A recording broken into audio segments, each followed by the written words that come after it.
मैदान सज चुका है। मैदान वक्फ संशोधन बिल को पेश करने का लोकसभा में और उसे फिर लोकसभा में पास करवाने का, लोकसभा से राज्यसभा में भेजने का और राज्यसभा में भी पास करवाने का जो पूरा खाका है बीजेपी की तरफ से वो तैयार कर लिया गया। ये बात हम इसलिए कह रहे हैं क्योंकि पहले जेडीयू का समर्थन होता है, जेडीयू की तरफ से व्हिप जारी होता है, उसके बाद टीडीपी भी अपना समर्थन दे देती है। हालांकि इन दोनों पार्टियों के कुछ प्रस्ताव लगभग 24 से 48 घंटे पहले जो सरकार को मानने पड़े, लेकिन उसके बाद व्हिप जारी किया जेडीयू ने और अब बीजेपी ने लोकसभा के लिए 7 सांसदों के नाम तय किए हैं और राज्यसभा के लिए 5 सांसदों के नाम तय किए हैं जो इस बिल पर बोलेंगे। संसदीय कार्यकारी मंत्री किरेन रिजिजू इस बिल की शुरुआत करेंगे, उसके बाद लोकसभा और राज्यसभा दोनों में मिलाकर बीजेपी के कुल 12 सांसद बोलेंगे।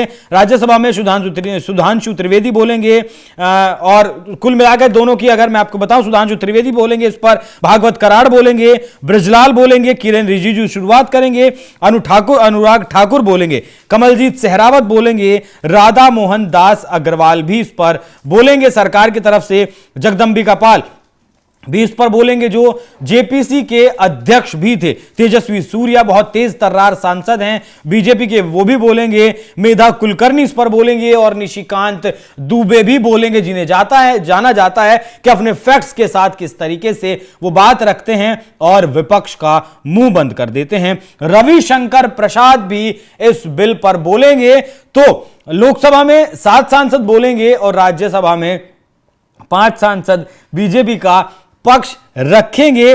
तो ये वो 12 लोग होंगे जिनके ऊपर जिम्मेदारी प्रधानमंत्री नरेंद्र मोदी ने दी है कि इस बिल को सदन में पहले पेश किया जाए, उसके बाद पास भी इसे करवाया जाए। अब मैं आपको बता दूं कि कुछ बदलाव भी संशोधन में भी संशोधन हुए हैं, क्योंकि जेडीयू की तरफ से कुछ प्रस्ताव दिए गए थे, उसमें बदलाव किया गया है और बदलाव करके यह किया गया है कि राज्य सरकार के पास जो अधिकार पहले हुआ करते थे वो अधिकार अभी भी रहेंगे और इसके अलावा वक्फ की कोई संपत्ति वो है या नहीं है उसे तय करने के लिए फिलहाल जो सुझाव है, जो संशोधन है, उसमें कलेक्टर को सबसे ज्यादा पावर दी गई है, लेकिन अब राज्य सरकार उसी की रैंक का अधिकारी उसके ऊपर कोई बिठा सकती है। और जो मुस्लिम मस्जिदें, माफ कीजिएगा, मस्जिदें हैं, दरगाहें या खानकाहें हैं, उनके स्थानों से कोई छेड़छाड़ नहीं की जाएगी अगर वो कानून या फिर ट्रस्ट के तहत बनाई गई हैं। अगर वो उसके तहत नहीं बनाई गई हैं या फिर वो सरकारी जमीन पर हैं या फिर अवैध जमीन पर हैं, विवादित हैं, तब इसमें कुछ हो सकता है, तब ये मामला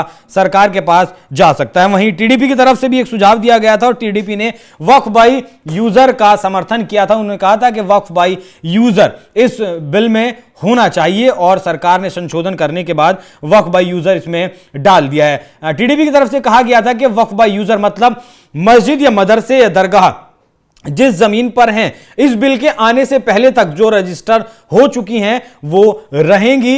बस विवाद ये ना हो कि वो सरकारी जमीन है, तभी उसमें छेड़छाड़ हो सकती है। मतलब वक्फ बाई यूजर भी लागू रहेगा। जो 8.5 लाख संपत्तियां फिलहाल वक्फ बोर्ड के पास हैं, उम्मीद है कि वो रहेंगी। आगे जो वक्फ बोर्ड में संपत्तियां शामिल की जाएंगी उनके लिए ये वक्फ बिल संशोधन जो हो रहा है मेनली उन पर ये काम करेगा। तो ये सुझाव थे, ये प्रस्ताव थे टीडीपी और जेडीयू के, और वो नाम मैंने आपको बताया कि किन नामों को ये जिम्मेदारी दी गई है। 7 सांसद लोकसभा में बोलेंगे और 5 सांसद राज्यसभा में बोलेंगे, जिनके कंधों पर यह जिम्मेदारी है कि वक्फ बोर्ड ये जो संशोधन बिल है उसे पहले लोकसभा और फिर राज्यसभा से पास करवाया जाए। बाकी इस पूरी खबर पर क्या कुछ आपकी राय कमेंट कर में जरूर बताएं। धन्यवाद।